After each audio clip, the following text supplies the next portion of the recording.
Over the last 100 years, human use has significantly altered the natural infrastructure of the Gulf Coast. We see this in the dead zones in the Gulf, declining fisheries, lost water quality, and disappearing marshes and dying oyster reefs. Coastal Alabama, like the rest of the Gulf, has been hit so hard by huge hurricanes, drought, tumbling economy, and most recently the Deepwater Horizon oil spill. They've all devastated our local fishing communities. Since 2001, the Nature Conservancy and the National Oceanic and Atmospheric Administration have partnered to restore the health of degraded habitats in ways that benefit marine life, local communities, and coastal economies.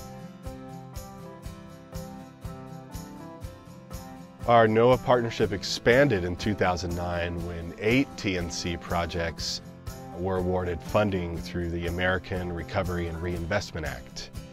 Mobile Bay in Alabama was one of those projects. In total, we built just over 3 acres of oyster reef.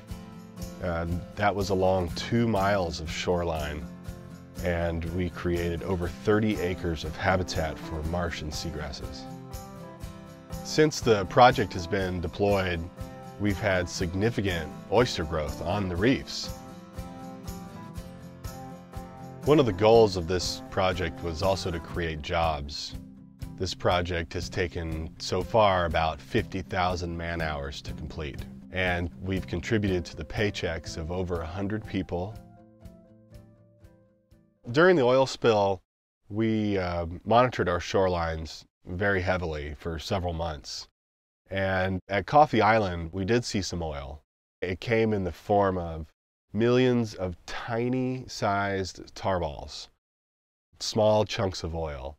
Our project was stalled for about 4 months. We knew that the living shoreline concept was working. So we came up with a plan to build 100 miles of oyster reef and to plant or promote the growth of 1,000 acres of seagrass or marsh habitat. Working with a huge number of partners, both public and private, the 101,000 Restore Coastal Alabama project was born, and since it's become a model for Gulf-wide restoration.